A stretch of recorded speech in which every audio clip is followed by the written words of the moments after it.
Hi friends, welcome back to my channel. இன்றைக்கி நம்ம என்ன பார்க்க போகிறோன்னா, சங்கரா மீன் குழம்பு எப்படி வந்து நம்ம சூப்பராக வீட்லேயே வந்து ப்ரிப்பேர் பண்ணலான்னு சொல்லிட்டு பார்க்கலாம். ஃபஸ்ட்டு நல்லா பெரிய கடாய் எடுத்து அடுப்பில் வச்சுக்கோங்க. கடாய் நல்லா காஞ்சதுக்கப்புறமா வந்து ஒரு 5 ஸ்பூன் வந்து நீங்கள் எண்ணெய் வந்து ஆட் பண்ணிக்கோங்க.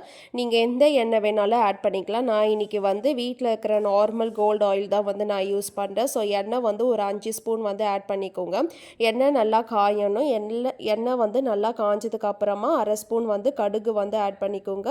இப்போது கடுகு நல்லா பொரிஞ்சதுக்கு அப்புறமா அரை ஸ்பூன் வந்து வெந்தயம் வந்து ஆட் பண்ணிக்கோங்க. அப்புறமா அரை ஸ்பூன் வந்து நீங்கள் சீரகம் வந்து ஆட் பண்ணிக்கோங்க. இதெல்லாம் ஆட் பண்ணிவிட்டு நீங்கள் வெங்காயம் வந்து ஆட் பண்ணிக்கலாம். வெங்காயம் வந்து நான் சின்ன வெங்காயம் வந்து எடுத்துக்கிறேன். ஒரு 10 சின்ன வெங்காயம் வந்து எல்லாமே ஃபஸ்ட்டே வந்து ஊற வச்சுட்டு வாஷ் பண்ணி கட் பண்ணி நான் ஆட் பண்ணிவிட்டேன். உங்ககிட்ட சின்ன வெங்காயம் இல்லைன்னா நீங்கள் பெரிய வெங்காயம் கூட யூஸ் பண்ணிக்கலாம். ஆனால் மீன் குழம்புக்கு இல்லை நான்வெஜ்ஜுக்குலாம் வந்து பார்த்தீங்கன்னா உங்களுக்கு சின்ன வெங்காயம் தான் வந்து டேஸ்ட்டு வந்து நல்லாயிருக்கும். ஸோ முக்கால்வாசி சின்ன வெங்காயமே வந்து யூஸ் பண்ணுற மாதிரி பார்த்துக்கோங்க. இப்போ இது நம்மளுக்கு நல்லா ஒரு சிவப்பு நிறமாக வந்து நம்மளுக்கு டேர்ன் ஆகணும். ஸோ அது வரைக்கும் வெயிட் பண்ணுங்கள். ஒரு 2லேருந்து ஒரு 3 நிமிஷம் வெயிட் பண்ணால் நல்லா கலர் வந்து ப்ரௌனாக வந்துடும். இப்போ கொஞ்சமாக வந்து கருவேப்பிலை வந்து இந்த ஸ்டேஜில் ஆட் பண்ணிக்கோங்க. அதுக்கப்புறமா தக்காளி வந்து 2 சின்ன தக்காளி தான் வந்து நான் ஆட் பண்ணிவிட்டேன். உங்ககிட்ட சின்ன தக்காளி இல்லைன்னா ஒரு பெரிய தக்காளி கூட நீங்கள் யூஸ் பண்ணிக்கலாம். தக்காளி வெங்காயம் நல்லாவே வந்து அந்த எண்ணெயில் வந்து நம்மளுக்கு வதக்கணும். கருவேப்பிலை வந்து நீங்கள் இப்போவே ஆட் பண்ணிக்கலாம், இல்லைன்னா வந்து லாஸ்ட்டாக முடிச்சுட்டு கூட நீங்கள் ஆட் பண்ணிக்கலாம். இப்போ வந்து பூண்டு வந்து பார்த்திங்கன்னா ஒரு 3 பெரிய பூண்டு வந்து கட் பண்ணி நான் ஆட் பண்ணிட்டேன். இது எல்லாமே வந்து எண்ணெயில் நல்லா உங்களுக்கு ஃப்ரை ஆகணும். மீன் வந்து பார்த்திங்கன்னா நான் வந்து 1/2 kg தான் வந்து சங்கரா மீன் வந்து எடுத்தேன். நல்லா ஃப்ரெஷ்ஷாக இருந்தது. அது கூடவே வந்து கொசுறு மீனுன்னு சொல்லிட்டு 2 3 கொடுத்தாங்க. அதுவும் எல்லாமே சேர்ந்து தான் மீன் குழம்பு வந்து நான் வைக்க போகிறேன். இப்போ நம்மளுக்கு 3 நிமிஷம் ஆயிடுச்சு. இப்போ இந்த ஸ்டேஜில் வந்து இஞ்சி பூண்டு பேஸ்ட்டு கொஞ்சமாக ஆட் பண்ணிக்கோங்க. நான் ஆல்ரெடி வந்து பூண்டு வந்து ஆட் பண்ணிட்டனால இஞ்சி பூண்டு பேஸ்ட் வந்து கொஞ்சமாக தான் வந்து நான் ஆட் பண்ணேன். இது எண்ணெயில் வந்து நீங்கள் ஸ்டார்டிங்கில் ஆட் பண்ணிட்டீங்கன்னா உங்களுக்கு எண்ணெய் நல்லா வந்து அடி பிடிச்சிரும் இஞ்சி பூண்டில். அதனால லாஸ்ட்டாக ஆட் பண்ணிக்கோங்க. இப்போ வந்து 1 ஸ்பூன் வந்து உப்பு ஆட் பண்ணிக்கோங்க. நான் கல் உப்பு வந்து 1 ஸ்பூன் ஆட் பண்ணேன். கல் உப்பு இருந்தால் நீங்கள் ஆட் பண்ணிக்கலாம். இப்போ வந்து நீங்கள் மிளகாத்தூள் வந்து ஆட் பண்ண நான் எத்தனை ஸ்பூன் ஆட் பண்ணேன் நீங்களே பாருங்கள். நான் வந்து 5 ஸ்பூன் வந்து மிளகாத்தூள் ஆட் பண்ணேன். 5லேருந்து 6 ஸ்பூன் வந்து நீங்கள் கோபுரமாக அந்த ஸ்பூனில் எடுக்காமல் கொஞ்சமாக எடுத்து நீங்கள் ஆட் பண்ணிக்கலாம். ஏன்னா மீன் குழம்பு வந்து பார்த்திங்கன்னா உங்களுக்கு வந்து காரம் இருந்தால் தான் நல்லாயிருக்கும். மஞ்சள் தூள் வந்து 1 ஸ்பூன் இல்லைன்னா அரை ஸ்பூன் ஆட் பண்ணிக்கோங்க. நான் வந்து அரை ஸ்பூன் ஆட் பண்ணேன்.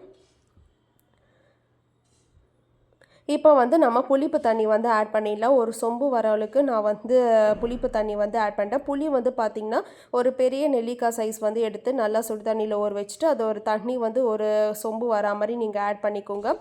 அதுக்கப்புறம் தண்ணி ஆட் பண்ணால் நம்ம வந்து தனியாக கூட தண்ணி வந்து போட்டுக்கலாம்.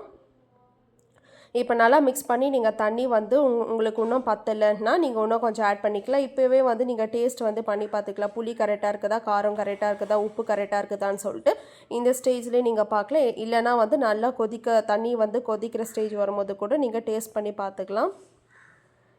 இப்போ வந்து பாருங்கள், நான் தண்ணி எல்லாமே ஆட் பண்ணிவிட்டேன். கொதிக்க வந்துருச்சு. ஒரு 10 நிமிஷம் வெயிட் பண்ணிங்கன்னா நல்லா கொதிக்க ஆரம்பிச்சிடும். இந்த ஸ்டேஜில் வந்து கொத்தமல்லி கருவேப்பிலை வந்து நான் ஆட் பண்ணிட்டேன்.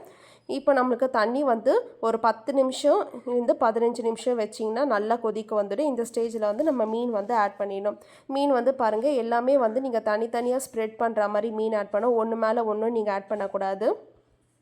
இப்போ வந்து பார்த்தீங்கன்னா ஒரு 20லேருந்து 25 நிமிஷம் நல்லா வந்து நீங்கள் ஹை ஃப்ளேமில் வச்சுட்டு க்ளோஸ் பண்ணி வச்சுட்டிங்கன்னா மீன் குழம்பு சூப்பராக ரெடி ஆகிடும்.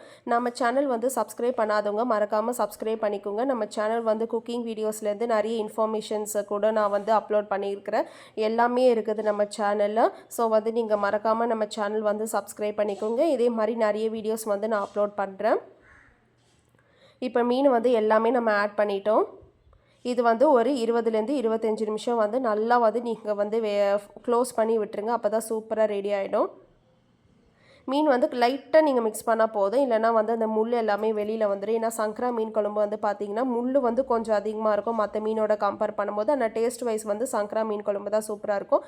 இப்போ இது வந்து க்ளோஸ் பண்ணிடலாம். 25 மினிட்ஸ் 25 நிமிஷம் கழிச்சு நான் ஓப்பன் பண்ணி பார்த்தா சூப்பராக மீன் குழம்பு ரெடி ஆகிடுச்சு. உங்கள் வீட்லையும் ட்ரை பண்ணி பாருங்கள். பாய்.